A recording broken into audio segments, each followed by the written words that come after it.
서울창업버블과 함께하는 마케팅 분석 기법을 활용한 창업 비즈니스 모델 개발 과정 29번째 강의 목표 고객 선정. 저는 강의를 진행할 석준희입니다. 자, 우리가 앞서 시간에서 시장 세분화, 고객 세분화에 대해서 이야기를 했었습니다. 그러면 앞서 이야기했던 방법대로 고객 혹은 시장을 세분화하였다라고 하면 우리는 가장 매력적인 하나 혹은 그 이상의 세분 시장을 표적 시장으로 선정해야 하는 것이죠. 자, 여기 나와 있는 6-4라는 표에 나와 있는 이 표는 어느 신용카드 회원들의 세분 시장별 특성에 대한 내용이에요. 그래서 이렇게 한번 살펴보면 자, 이제 초우량 회원이 있고 우량 회원들이 존재하는 거죠. 이거는 이제 사용 행동을 토대로 해서 즉 고객 행동 변수로 시장을 나누고 그 시장에 속해 있는 고객들이 어떤 고객들인가를 여기 나와 있는 인구 통계적 특성을 통해서 살펴본 것이다 라고 볼 수 있겠네요. 그러면 우리는 만약에 우리가 신용카드사의 입장이라고 한다라고 하면 자, 이들 중에서 어느 회원을 타겟으로 삼아서 더 많이 우리 카드를 쓰도록 해야 할까요? 일반적으로 우량 회원이 될 수도 있고요. 초우량 회원이 더 쓰게 만들 수도 있겠죠. 이와 같은 결정을 하는 게 바로 표적 시장을 선정하는 과정이다라고 보시면 될 것 같습니다. 자, 세분 시장의 크기와 성장성 그리고 구조적 매력도 기업 목표와 성장성 등을 고려하라라고 되어 있습니다. 자, N개의 세분 시장을 모두 타겟으로 삼는 경우는 많지 않다라고 해요. 왜냐하면은 이 N개의 세분 시장에는 진입하기에 너무 작은 세분 시장이 존재할 수도 있고요. 그리고 한 세분 시장에 정말 강력한 경쟁자가 존재할 수도 있기 때문이죠. 이렇게 강력한 경쟁자가 있거나 혹은 진입하기에 너무 작은 세분 시장의 경우에는 우리 기업이 또 다른 브랜드를 혹은 기존 브랜드를 토대로 해서 이 세분 시장에 진입한다라고 하더라도 목표한 이익을 달성하기에 힘들겠죠. 자, 어떤 세분 시장이 표적 시장이 되기 위해서는 다음과 같은 세 가지 조건을 충족하는 것이 이상적이다라고 합니다. 첫 번째, 세분 시장이 높은 매력도를 가지고 있어야 한다. 그리고 두 번째, 우리가 그 세분 시장에서 높은 경쟁 우위를 가지고 있어야 한다. 세 번째, 그 세분 시장이 우리 회사와 높은 적합성을 가지고 있어야 한다라는 거예요. 자, 이때 평가의 대상은 시장 전체가 아니라 세분 시장이라는 점에 주목해야 합니다. 즉, 라면 시장 이 전체가 아니라 이 중에서도 매운맛에 대한 라면 시장이라고 보아야 한다라는 것이죠. 이 세 가지 특성, 높은 매력도, 높은 경쟁 우위, 그리고 높은 적합성과 관련된 것들은 우리가 이 피자를 먹는 상황에서 빗대어 생각을 해볼 수도 있어요. 여러분들이 피자 좋아하시나요? 이렇게 피자가 있다라고 하면 자, 피자가 높은 매력도를 가지고 있어야 한다는 것은 그 양이 충분해야 된다는 이야기와 상통하고요.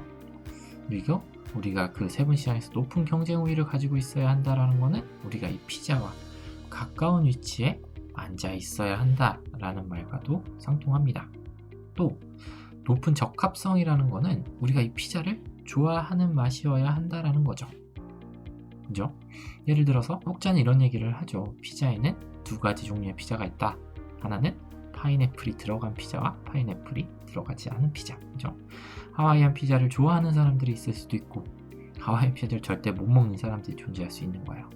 그러니까 이 하와이안 피자가 왔다라고 하면 우리가 이 피자를 먹을 수 있는지 없는지에 대해서 생각을 해봐야 된다라는 것이죠.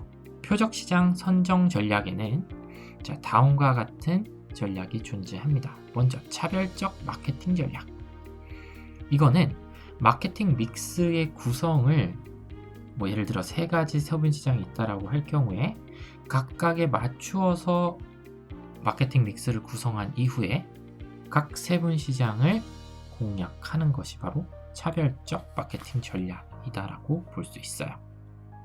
이 전략은 물론 많은 세분 시장에 들어가는 것이기 때문에 총 매출이 증가한다라는 장점을 가지고 있죠. 근데 반면에 어떻습니까? 많은 세분 시장에 다양한 마케팅 믹스를 구성해서 들어가야 된다라는 것이기 때문에 비용 또한 많이 들 것이다라는 예상을 할 수 있겠죠. 이러한 전략은 그래서 대기업들의 적절한 전략이다라고 이야기를 하고 있습니다. 자, 여기 보면 자동차 회사의 마크가 이렇게 나와 있죠. 이 마크는 독일의 폭스바겐입니다. 이 폭스바겐사 같은 경우에는 그 산하의 여러 브랜드를 가지고 있어요. 그렇죠? 예를 들어서 이 폭스바겐 자체가 존재하죠. 이 회사는 지주 회사이자 대중 자동차 제조사죠. 그리고 조금 더 고급 자동차를 원하는 고객들에게는 아우디라는 브랜드를 제시할 수 있고요. 이것보다도 더 높은 브랜드를 제시하는 고객들 중에서 스포티한 감성을 즐기는 사람들에게는 포르쉐나 혹은 부가티 같은 브랜드를, 그리고 정통적인 세단을 중시하는 고객들에게는 벤틀리를 제시함으로써 여러 세분 시장에 있는 고객들에게 서로 다른 마케팅 믹스로 다가갈 수 있다는 장점이 존재하죠. 실제로 폭스바겐 그룹 같은 경우에는 전 세계에서 그 규모가 가장 큰 자동차 그룹이라고 볼 수 있죠. 그렇습니다. 그리고 비차별적 마케팅 전략 같은 경우에는 어떤 것이냐, 즉 이런 상황은 세분 시장을 나누지 않는 것이에요. 즉 기업의 마케팅 믹스를 하나를 가지고 전체 시장에 접근하는 방법이다라고 볼 수 있습니다. 이런 방법은 비록 우리가 지금 배우고 있는 STP와는 동떨어진 매스 마케팅과 가까운 그런 방법이지만 몇 가지 장점도 있어요. 예를 들어서 규모의 경제를 이룩할 수 있다. 즉 규모의 경제라는 게 어떤 것이죠, 여러분? 생산량이 늘어나게 되면은 그에 대한 한계 비용이 점차 줄어드는 현상, 이런 걸 우리가 규모의 경제라고 부르죠. 그러니까 많이 생산하면 좀 더 싸진다라는 거예요. 각각의 생산 비용이 좀 싸진다라는 거죠. 그런 규모의 경제를 이룩할 수 있다는 장점은 존재합니다. 왜냐하면 우리가 마케팅 믹스를 다 다르게 하지 않고 하나의 마케팅 믹스로 크게 가고 있기 때문이죠.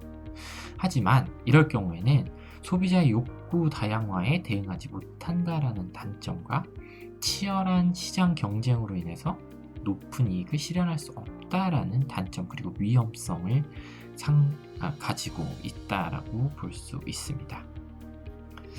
그래요. 그리고 차별적 마케팅 전략 중에 또 다른 한 전략으로서 집중적 마케팅 전략이 있습니다. 이거는 이 마케팅 믹스를 하나를 가지고 세분 시장들 중에서 한 세분 시장을 타겟하여서 접근하는 방법이에요. 앞서서 이제 차별적 마케팅 전략이 서로 다른 마케팅 믹스로 서로 다른 세분 시장을 공략하는 방법이라고 한 바 있지 않습니까? 그렇죠? 이와는 다르게 이 집중적 마케팅 전략 같은 경우에는 하나의 차별화된 마케팅 믹스를 통해서 하나의 세분 시장만을 공략하는 방법이다라고 보시면 될 것 같아요. 그래서 이런 집중적 마케팅 전략 같은 경우에는 앞서 이 차별적 마케팅 전략이 대기업들이 쓰기에 보다 적절한 마케팅 방법이다, 표적 시장 선정 전략이다라고 부른 것과 대비해서 중소기업이나 중견기업, 대기업보다 좀 더 규모가 작은 기업에서 선택하기에 보다 용이한 그런 방법이 바로 이 집중적 마케팅 전략이다라고 볼 수 있습니다. 자, 그래요. 오늘 제가 드렸던 이야기는 박찬수 교수님의 마케팅 원리 제6판에서 많은 내용을 참고하였습니다. 자, 여러분들 긴 시간 동안 경청해 주셔서 고맙습니다. 다음 시간에는 포지셔닝과 관련된 이야기를 해보도록 하겠습니다.